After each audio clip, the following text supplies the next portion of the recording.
Hello friends, आनंद S के channel में आपका एक बार फिर स्वागत है।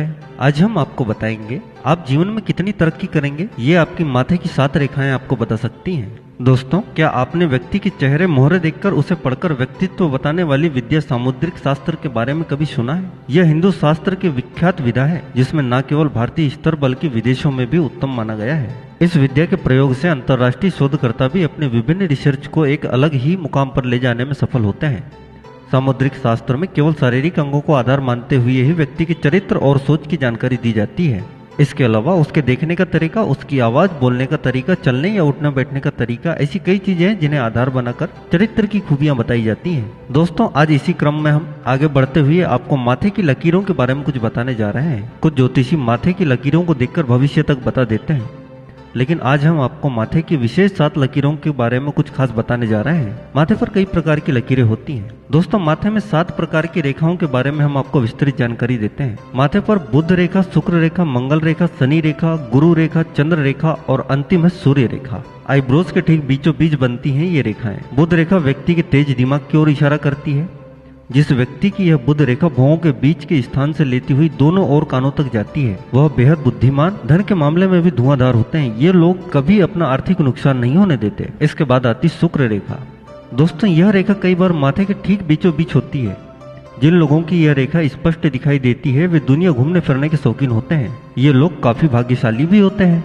यह रेखा जितनी गहरी होगी उतना ही उस इंसान का भाग्य तेज होगा। इस रेखा का अधिक गहरा होना उस व्यक्ति का प्यार में बेहद रोमांटिक होने का भी संकेत देता है, लेकिन इस रेखा को ना के बराबर देखना व्यक्ति को भाग्यहीन बनाता है। इसके बाद आती मंगल रेखा। शुक्र रेखा से थोड़ा ही ऊपर होती है यह मंगल रेखा। यह रेखा अमूमन माथे के बीचों बीच से ही बनी होती है। अगर यह रेखा किसी व्यक्ति के माथे पर स्पष्ट हो तो यह उसके भीतर के जुनून को जीतकर दिखाने की लालसा को भी दर्शाती है।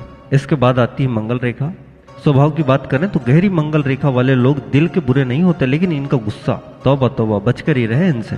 मंगल रेखा के ऊपर होती गुरु रेखा, जो व्यक्ति के सामाजिक स्वभाव के बारे में बताती है। वह खुद से कितना जुड़ा हुआ है यह भी बताती है गुरु रेखा। जो लोग बेहद आध्यात्मिक होते हैं उनकी गुरु रेखा स्पष्ट रूप से दिखाई देती है। पापी स्वभाव वाले लोगों की यह रेखा नाम मात्र ही दिखाई देती है, लेकिन इस रेखा का गहरा होना थोड़ा सा नुकसान वाला भी है, क्योंकि अध्यात्म के प्रति अति रुझान इन लोगों को भोग विलास से दूर कर देता है। फलस्वरूप इन लोगों को धन पाने की कोई खास इच्छा नहीं होती। शायद सामाजिक जरूरतों के हिसाब से ही धन कमाते होंगे। इन लोगों के स्वभाव की एक और खास बात यह है कि ये जिद्दी भी बहुत होते हैं। गुरु के बाद आती शनि रेखा। गुरु रेखा के ठीक ऊपर और माथे से बिल्कुल ऊपर दिखाई देती है शनि रेखा। यह रेखा का गहरा और स्पष्ट होना व्यक्ति को धनवान बनाता है, क्योंकि ऐसे रेखा वाले लोग स्वभाव से ही धन कमाने की इच्छा रखते हैं। इन्हें दुनिया की हर वो चीज चाहिए जिसकी ये कामना करते हैं और उसे पाने के लिए हर संभव प्रयास भी करते हैं। लेकिन दुख इस बात का है कि गहरी शनि रेखा वाले लोग काफी कम पाए जाते हैं, क्योंकि यह रेखा माथे के ठीक ऊपर की तरफ होती है, सिर से थोड़ा सा ही नीचे होती है, इसलिए यह अधिक लंबी नहीं होती। अमूमन लोगों में यह देखा गया है कि यह रेखा दिखाई नहीं देती है। इसके बाद आती चंद्र रेखा। हमारी बाईं ओर की आईब्रोज के ठीक ऊपर होती है चंद्र रेखा। यह रेखा बताती है कि व्यक्ति कितना धनवान होगा। अगर यह रेखा स्पष्ट रूप से है, कहीं से टूटी हुई नहीं है, तो ऐसे व्यक्ति धनवान होते हैं। लेकिन थोड़ी भी बिगड़ी हुई यह रेखा जीवन में आर्थिक संकट पैदा कर देती है। लेकिन गहरी चंद्र रेखा वाले लोग जीवन में सफल होते हैं। ये लोग ज्यादातर कला के क्षेत्र में अपना नाम कमाते हैं। चंद्र रेखा से ठीक उल्टी दिशा में दाईं ओर आईब्रोज के ऊपर होती सूर्य रेखा। अगर यह रेखा स्पष्ट रूप से गहरी है तो व्यक्ति के भाग्य को तेज बनाती है, लेकिन इसका उपस्थित होना या ना होना या फिर हल्का होना जीवन में कई रुकावटें पैदा करता है। दोस्तों, हमारी यह जानकारी कैसी लगी? अगर अच्छी लगी हो तो हमारे चैनल को जरूर सब्सक्राइब करें।